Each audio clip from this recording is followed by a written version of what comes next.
네, 공시로 모든 종목을 꿰뚫어보는 분이죠. 공시의 달인 변영인 고수님 반갑습니다. 어서 오세요.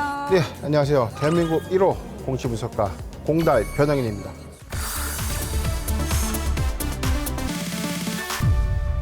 오늘은 공달 변영인 고수님과 함께 이 주퀴즈들의 생각을 들어보는 시간을 가질 텐데요. 주퀴즈 온더블럭. 고수님 요즘 신저가를 네. 기록 중인 종목들이 굉장히 많이 나오고 있잖아요. 최근에 이 증시 변동성이 좀 심화되면서 소위 알고 있는 것처럼 국민주라고 칭하는 종목들도 삼성전자. 그렇죠. 52조 신저가를 연일 좀 갱신을 하면서 2020년도에 좀 입성했던 주퀴즈들이 저가 매수를 좀 기회로 삼아서 추가 매수를 하거나 아니면 신규 매수 편입을 하면서 줍줍하는 현상들이 좀 크게 증가하고 있습니다. 아니 이렇게 변동성이 큰 장에서도 오히려 겁내지 않고 아주 용감하게 줍줍하는 주퀴즈들을 위해서 오늘의 주제 준비했습니다. 관심 폭발 주퀴즈가 궁금한 핫 종목 5. 주퀴즈들은 어떤 종목을 매수했을지 함께 볼까요?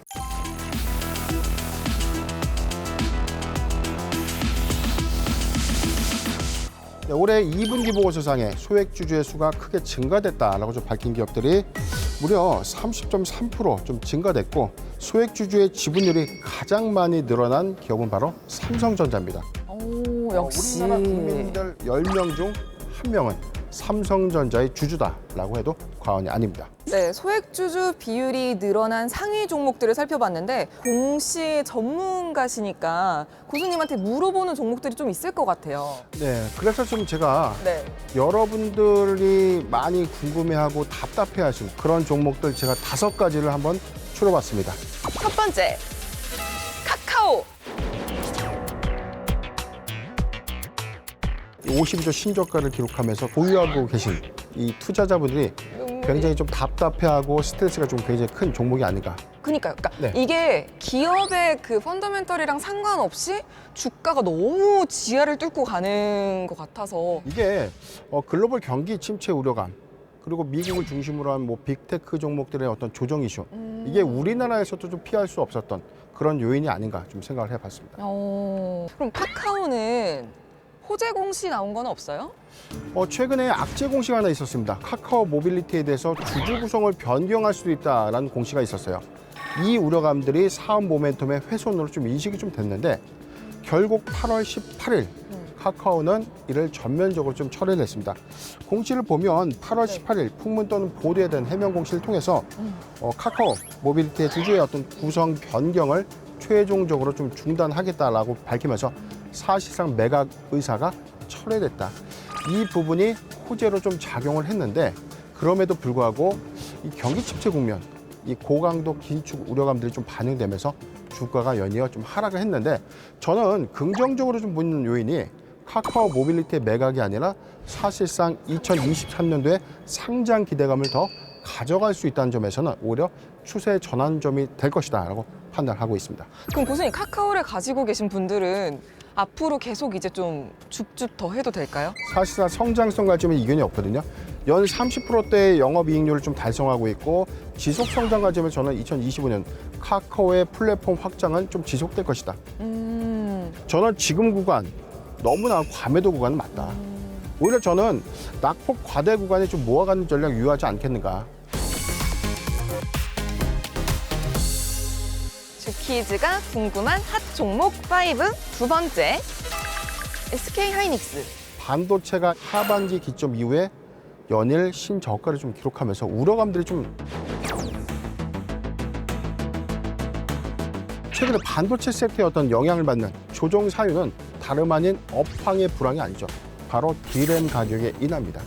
D램 가격이 2021년도 하반기에 비해서 지속적인 어떤 하락세를 좀 보이고 있는데 지금 최근에 삼성전자를 비롯해서 뭐 SK 하이닉스도 지금 현재 DDR4보다 2배 이상 속도가 빠른 DDR5 모델을 지금 현재 양산 준비 중에 있다. 저는 2023년도부터는 DDR5의 어떤 조기 출시 이에 따른 어떤 수익성이 보존될 것이다 예측해보고 있고요. 지금 2023년도 상반기 1분기를 기점으로는 바닥을 찍고 다시금 D램 가격이 좀 회복하지 않겠나 전망을 해보고 있습니다. 그럼 지금 반도체를 줍줍하기보다는 좀 더 나중에 줍줍해야 되는 거 아닐까요? 저는 아닙니다. 주가는 항상 선반영이다. 반도체 디램 가격이 회복되고 시장이 다시 좋아지면 주가는 어떻게 변하죠? 이미 올라있죠. 저는 저가 구간에서 오히려 모아가는 전략이 좀 유효할 텐데 앞으로 미래의 관점에서는 반도체는 필수제다. 자, 이 관점에서의 어떤 수요는 지속적으로 증가될 것이다. 여기에 힌트는 설비 투자에 있다. 이렇게 판단해 봤습니다. 최근 공시를 좀 살펴보면 9월 6일자였습니다. 회사는 장내 사업 경영 계획을 통해서 청주 공장에 향후 5년간 15조 원의 투자를 좀 발표했습니다. 전체 이 향후 업황 개선에 대해서 선제적으로 좀 대응하기 위한 투자다라고 좀 밝혔는데 예상해서 설비 투자를 하는 것이지 앞으로 미래 감소될 수 있는 요인인데 설비 투자를 할 이유가 없거든요. 2022년 4분기를 기점으로 이 디램 가격이 좀 반등할 것이다 라는 어떤 전망세 안에서 차량용 반도체 수요는 지속적으로 좀 증가된다. 오히려 반도체의 어떤 경쟁은 좀 심화될 수 있지만 저는 오히려 중국과의 대만과 이 분쟁 그리고 중국과 미국의 분쟁이 가시화될수록 반도체 치포 동맹 하에서 한국의 반사 수혜까지 예상되기 때문에 오히려 공격적인 설비 투자는 향후의 외형 가치를 급진하게 바꿀 것이다라고 전망해 보고 있습니다. 지금 설비 투자 공시가 나왔을 네. 때 언제 매매하는 게 제일 좋나요? 저는 준공일로부터 최소 2년 전이다라고 봅니다. 2년이면 너무 전 아니에요? 너무 전이죠. 근데 2년 전에 사야 된다고요? 그렇죠. 왜요? 우리가 준공이 임박한다라고 한다면 주가는 이미 선반영됐죠. 이 점을 우리가 좀 놓치지 말아야 되는데 이 힌트는 준공전 2년 전이다, 뭐 3년 전이다가 좀 중요한 부분보다 설비 투자 이후의 외형 가치를 우리가 고려했을 때 많이 빠졌을 때 조금씩 모아가는 전략이 유효하다. 이렇게 좀 이해하시면 되겠습니다.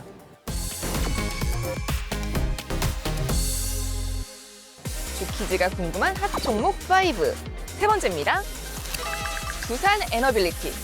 최근에 이 태조 이방원이다 관련된 뭐 방산 테마, 원전 테마를 모두 보유하고 있는 두산 에너빌리티 당연히 주가의 흐름이 좋았거든요. 그런데 지난 8월 31일 두산 에너빌리티의 최대 주주였죠. 두산이 시간의 매매 방식으로 보유 지분을 블락들 시간의 매매 형식으로 처분한 겁니다. 네. 전체 2,854만 주를 주당 2만 50원에 처분했는데 자, 이 여파가 주가 하락을 좀 주도했다. 이렇게 좀 판단되고 있습니다.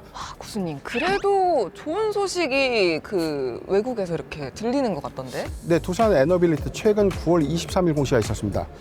전체 5,364억 원의 열 병합 발전소의 수주 공시를 발표한 바 있었는데 자, 여기에 원전 테마라고 불리는 미국의 이 초소형 원전 모듈 개발사 뉴스케일의 네. 이 투자를 좀 시작으로 해서 SMR 관련된 이 수주 부과까지 좀 이슈가 좀 되고 있는데 아직 확정된 수주를 획득한 것은 없지만 지금 점진적으로 미국 시장과 유럽 시장을 좀 필두로 해서 소형 원전의 수주 기대감까지 반영되고 있는 상태입니다. 아니, 고수님 설명을 좀 듣다 보니까 아니 지금이 그러면 줍줍해도 되는 그 조정 시기가 아닌가? 최근에 52조 신저가를 좀 기록하고 난 이후에 여기서 더 빠지는 것인가 여기서 다시금 반등할 것인가 이 부분이 관건이죠. 다시금 신저가를 갱신할 수 있는 여지는 있죠. 저는 오히려 이런 관점이에요. 사업의 모멘텀이 훼손이 되는가 중기적 관점에서는 오히려 회사의 수주가 증가되고 있고 소형 원전 모듈 관련된 협업 기대감, 수주 기대감들이 좀 더 반영된다면 안정적인 실적 기반으로 오히려 저는 추세 전환점으로 좀 작용되지 않겠는가 판단하고 있습니다. 저는 오히려 이 바닥이 확인되는 시점이라면 오히려 두산 에너빌리티를 좀 모아가는 전략이 유효하다. 공시의 달인 변영인 고수님과 함께하고 싶으신 분들은 카카오톡 채널에서 필살기 고수회전을 검색하시고 채널 추가해주세요. 주키즈가 궁금한 종목 네 번째, 바로 HMM.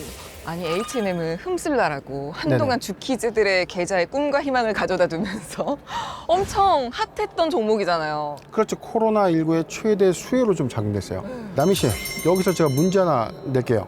해운주를 우리가 좀 볼 때 공시, 뉴스 빼고 반드시 봐야 되는 지표가 있어요. 반드시 꼭 봐야 되는 지표. 국내 수출입 동향.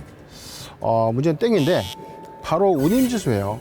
해운주라고 하면 당연히 운임지수를 우리가 좀 잘 체크를 해야 되는데 두 가지 체크 포인트가 있습니다. 모든 해운 운임지수를 다 봐야 되는 것은 아닙니다. 주요 제품과 서비스 내용을 보면 HMM의 경우에는 이 컨테이너선 비중이 무려 94%에 해당됩니다. 94%에 해당되는 건 당연히 HMM의 경우에는 SCFI 상하이 컨테이너 운임지수를 반드시 확인해야 됩니다.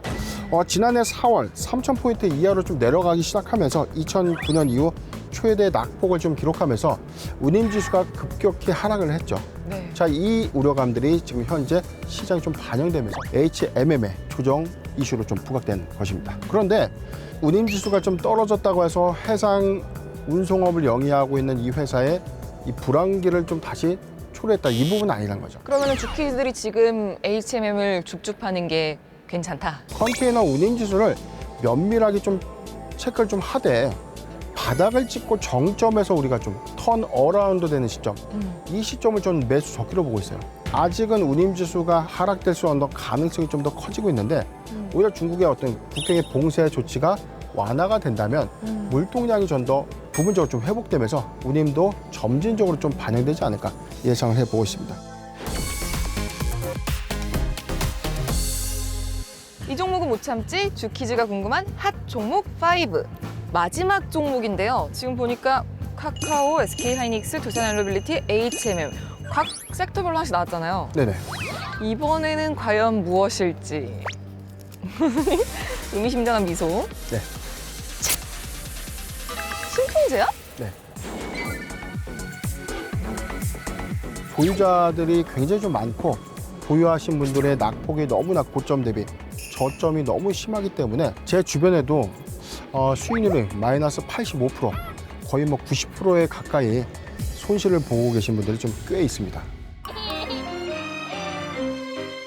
최근에 또 악재가 있었습니다.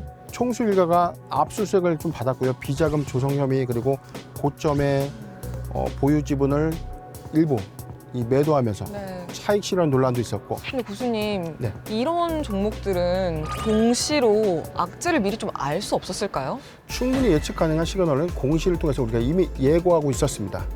우리가 지난 주라랜드 시간에서 7가지의 유형에 대해서도 우리가 면밀하게 체크를 해야 된다라고 좀 말씀드렸는데, 기대감을 부각하는 종목은 반드시 좀 피해야 된다. 피라맥스적인 치료제 효과가 좀 있었다는 언론 보도가 있었습니다.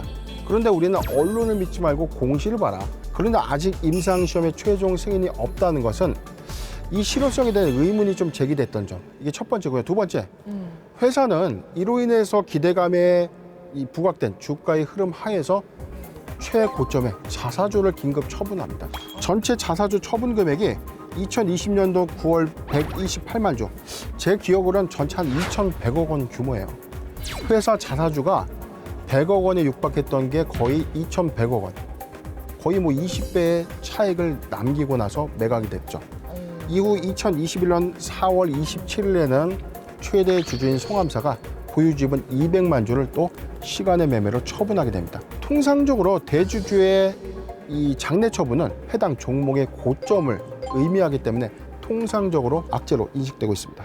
그럼 손절을 하는 게 맞아요, 그때는? 저는 좀 냉정하지만 그게 맞다고 봤습니다. 마지막 세 번째입니다. 회사의 외형가치 대비 시가총액이 상대적으로 좀 큰 종목에 대해서는 한 번쯤 의심하라. 동종 제약 회사들의 어떤 이 시가총액을 좀 비교하는 것입니다. 신풍제약의 전체적인 매출액과 네.